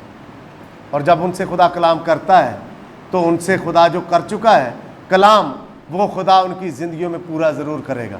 मेरे और आपके साथ कलाम खुदा क्या कर रहा है? क्या कर गया है कि 5वां रैप्चर मेरा और आपका है। अब जब वो 5वें रैप्चर को हमारे ऊपर खोल गया है तो ये खुदा करने वाला है। दुनिया नहीं जानती, क्योंकि खुदा भीड़ से कभी कलाम नहीं करता। खुदा कभी भी मजमे से खुदा कलाम नहीं करता। बड़े मजमे के साथ खुदा मजमे के साथ तब कलाम करता है, पहले वो फर्द वाहिद को खड़ा करता है और उसको खड़ा करके कहता है, अब बोल कि ज़मीन पर मैं पानी लाने वाला हूँ और मैं पानी लाकर इस ज़मीन को बर्बाद करूँगा। हर चीज़ को जिसमें दम है, इंसान हो, हवान हो, जानवर हो, चरिंदो, परिंदो, जो कोई भी हो, मैं उनको बर्बाद करूँगा। क्यों? क्योंकि खुदा ये फरमा चुका है। नूह ने खुदा के प्लान को लिया, कश्ती बनाना शुरू की। कश्ती बनाकर अपने बच्चों को, उन जानवरों को वो बचा पाया। बचा पाया कि नहीं? आज मैं और आप, मेरे और आपके पास खुदा का एक प्लान है। ज़मीन पर तीसरी जंग अजीम आ रही है। इस जंग के आने से पहले मेरे और आपके पास एक महफूज मकाम है, और वो है क्या? रैप्चर, उठाया जाना। क्या हम अपनी फैमिली के लिए उठाए जाने का बोझ रखते हैं? अगर तो बोझ रखते हैं तो हम उठाए जाएंगे। मैं और मेरी फैमिली, आप और आपकी फैमिली उठाई जाएगी, पर दुनिया जलाई जाएगी। जब हम ऊपर से देखेंगे ज़मीन बर्बाद हो रही है, एक दिन ज़मीन के अंदर से, नीचे से लावा फटेगा और वो फटकर ज़मीन के ऊपर तैरेगा पानी की तरह। तब क्या होगा? इंसान चिल्लाएंगे, कहेंगे पहाड़ों हमारे ऊपर गिर जाओ, टीलों हमारे ऊपर गिर जाओ, हमें मौत दो। लेकिन उनकी मौत नहीं आएगी। ज़करिया की किताब में लिखा है, उनकी चलते चलते आंखें बह जाएंगी, उनके चलते चलते स्किन गलकर नीचे गिर जाएगी। जब दूसरी जंग अजीम हुई, लोगों की छतों के ऊपर गार्डर थे। गार्डर ऐसे जैसे मेरा पसीना टपक रहा है, ऐसे पसीने की बूंदें बनकर, यानी लोहा पिघल कर बूंदें बनकर नीचे गिर गया था। इतनी हरारत थी उस आग में। बात समझ में आ रही? तो जब ये ज़मीन, नीचे से लावा निकलेगा, ज़मीन पर तैरेगा, ऊपर से खुदा आग बरसाएगा, तो ज़मीन पर होगी क्या? आग ही तो आग होगी। कोई बचेगा? नहीं बचेगा। पर कुछ हैं जो बच जाएंगे। कौन? जिनके पास खुदा की बातें हैं, जिन्होंने खुदा के कहे हुए पर यकीन किया है, जो जानते हैं जो खुदा कहता है वो पूरा करके रहता है, और वो अपने अल्फाज पूरे करके ही रहता है। दुनिया ने जब वहाँ पर यकीन नहीं किया, तो आज भी मेरा और आपका वो यकीन नहीं करेंगे, कभी नहीं करेंगे। अपना सर फोड़ना छोड़ दो, कम से कम अपना तो पूरा वक्त दो खुदा को। जो वक्त खुदा ने आपको दिया है, संडे खुदा ने आपको दिया, बुध की मीटिंग में आओ, बुध का दिन खुदा ने आपको दिया है। ये रोज, ये नबी कहते हैं ये रोज का हमारा ड्यूटी पर जाना आना, तकलीफ में पड़ना, सफर करना, ये एक दिन खत्म हो जाएगा। क्या हम खुश नहीं कि ये एक दिन मेरी जरूरत खत्म हो जाएगी? मुझे कमाना नहीं पड़ेगा, मुझे भूख नहीं होगी, वहां पर प्यास नहीं होगी, इसलिए मैं किसी की बातें किसी के सामने यही नहीं करूंगा, मैं किसी की सख्त गुफ्तगू नहीं सुनकर बर्दाश्त करूंगा, मुझे वहां पर कोई गलत बात सुनने नहीं पड़ेगी। हम अपने खुदा के अल्फाजों पर गौर करें। वो कहता आसमान और ज़मीन टल जाएंगी लेकिन मेरे मुंह की बातें हरगिज़ नहीं टलेंगी। अपने घर में एक वक्त मुकर्रर करो, अपने घर के अंदर, अपने चर्च का जो टाइम आपको दिया गया है उसके पाबंद हो जाओ, क्योंकि ये पुलपट आपकी सरफराजी और बहाली का सबब है। इस पुलपट से जो बात आती है वो आपकी सरफराजी और बहाली के लिए आती है। जब नबी को खुदा दिखा चुका कि मीडा की ये बीमारी है, एक हरकत की वजह से वो बीमारी फूटी। मैं और आप, खुदा तो दिखा चुका है कि ज़मीन पर तीसरी जंग अज़ीम आ रही है, मेरी और आपकी एक हरकत की वजह से हमें जंग में जाना पड़े, खुदा तो पहले ही दिखा चुका है। क्या दिखाया नहीं है? खुदा ने दिखा दिया है। इसलिए भाइयों और बहनों, हमें अगर बचना है तो अपने मकाम को संभालना है। जब आप अपने मकाम को संभालोगे और जब मकाम के साथ खड़े रहोगे, और मकाम के साथ खड़ा कौन होता है? जिसे बता दिया गया है कि उठाया जाना होगा। जिस तरह नूह को बताया कि तूफान आएगा, नूह अपनी कश्ती के साथ साथ रहा, कश्ती के पास पास रहा, और जब तूफान आया खुदा ने आवाज़ दी, नूह कश्ती के अंदर आ जा, और नूह अपने ख़ानदान समेत कश्ती के अंदर चला गया।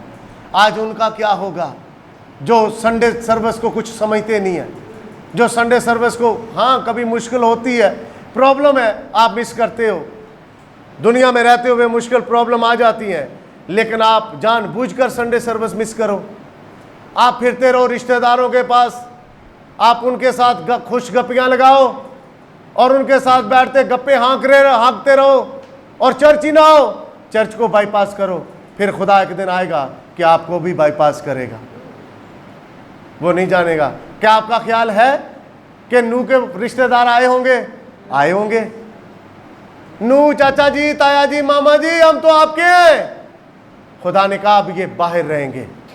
आप भी सुन लें, आपके भाई बहने जो आज आपको तर्क कर रहे हैं, जो आज आपको तकलीफ दे रहे हैं, जब दुनिया मुसीबत में होगी आपको ढूंढेंगे, कहाँ गए यार? वो सही कहते थे, वो कहते थे एक दिन हम उड़ जाएंगे। यार देखो, अगर हमने उनकी बात मानी होती तो आज हम भी उनके साथ चले जाते। मैं आज आपको कहता हूं, अपने खुदा के अल्फाजों के साथ खड़े हो जाओ, मेरे अल्फाजों के साथ नहीं, जो खुदा ने बोले हैं उनके साथ खड़े हो जाओ। खुदा हर बड़ी मुसीबत से पहले अपना पैगाम भेजता है, और पैगाम ऐसे नहीं आ जाता, पैगाम किसी को देकर भेजता है। सदूम और उमूरा पर तूफान लाने वाला था, मील आने वाला था, आग और गंधक का, किसी को पैगाम दिया, और पैगाम ऐसे नहीं आया, किसी बदन को उसने लिया। नूह के वक्त में तूफान आने वाला था, खुदा ने अपना प्लान दिया, पैगाम दिया। पैगाम ऐसे नहीं आ गया, ये किताबें ऐसे नहीं आ गई, ये किताबें पहले किसी के अंदर थी, फिर किताबें अंदर से बाहर आई लफ्ज़ों के थ्रू, और ये रिकॉर्ड हुई, और रिकॉर्डिंग के बाद ये किताबें छपी, और इन किताबों को छापा गया, और फिर इनका तर्जमा किया। आज पूरी दुनिया के अंदर ये किताबें मौजूद हैं, ये किसी को दी गई। भाइयों और बहनों, ये बाइबल भी पहले किसी के अंदर थी, उसने बोला, और बोलने के बाद नबियों और रसूलों ने इस बाइबल को सुना, और सुनकर इस बाइबल को लिखा। और पतरस कहता है, मेरे पास नबियों और रसूलों का वो मोतबर कलाम है जो हर एक से ज़्यादा मोतबर है, इंसानों की किताबों से ज़्यादा मोतबर है। ये इंसानों ने लिखा तो ज़रूर, लेकिन अपनी अकल से नहीं, अपनी दनाई से नहीं, बल्कि खुदा के रूहुल कुदस की तहरीक से इसको लिखा।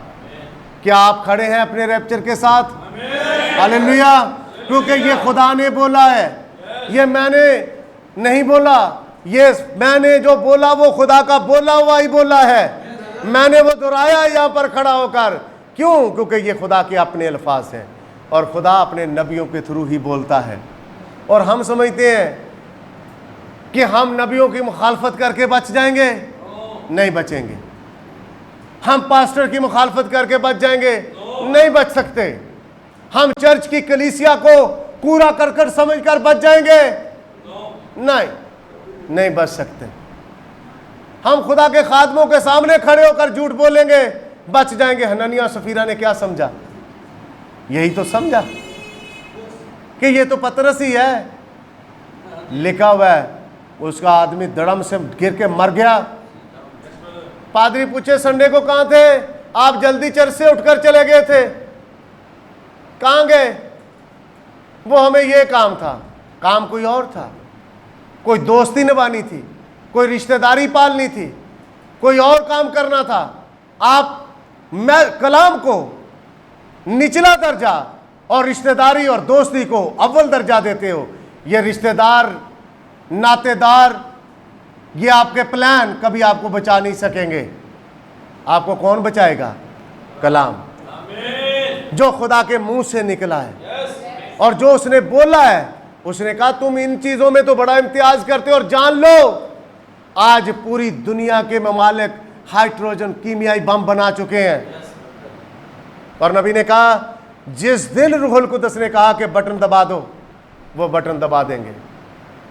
लेकिन बटन दबाने से पहले दुल्हन उठाई जाएगी। क्यों? क्योंकि ये खुदा कह चुका है। अगर खुदा कह चुका, मैं उन अल्फाजों को पढ़कर इसको बंद करना चाहता हूं। निकालिए मेरे साथ तसनीकियों का खत।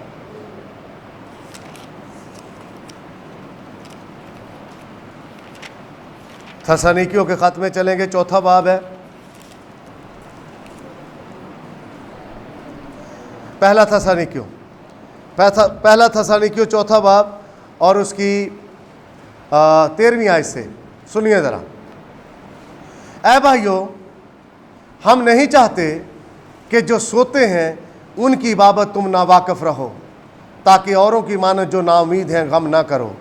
क्योंकि जब हमें ये यकीन है कि यीशु मर गया और जी उठा, तो उसी तरह खुदा उनको भी जो सो गए हैं यीशु के वसीला से उसी के साथ ले आएगा।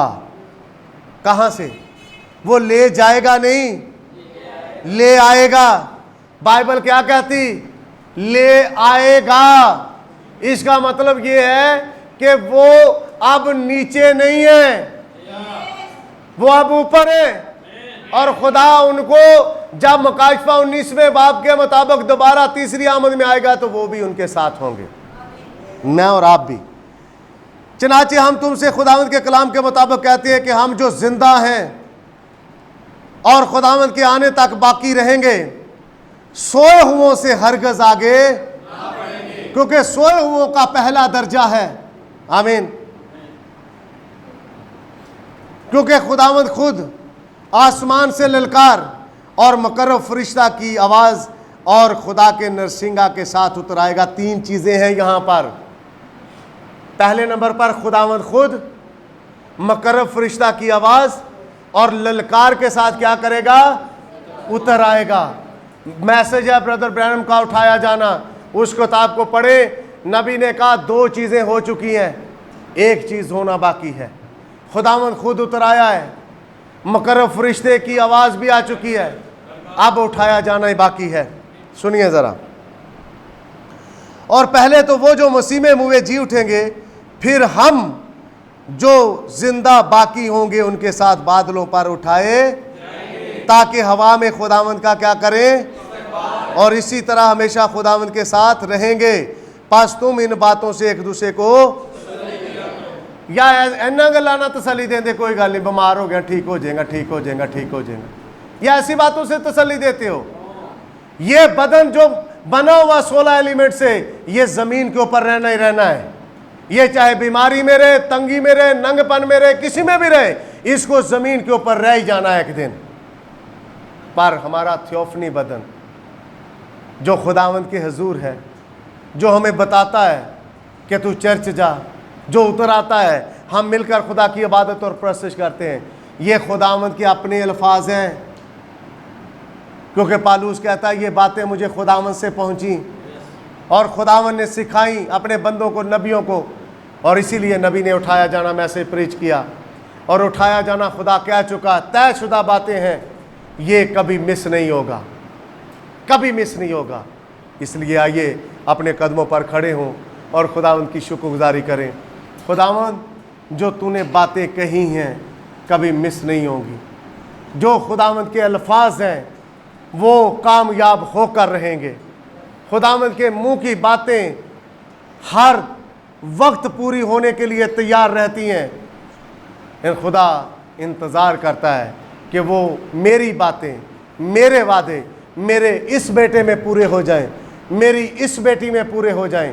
क्या आज हम खुदावंद को ऐसा करने देंगे?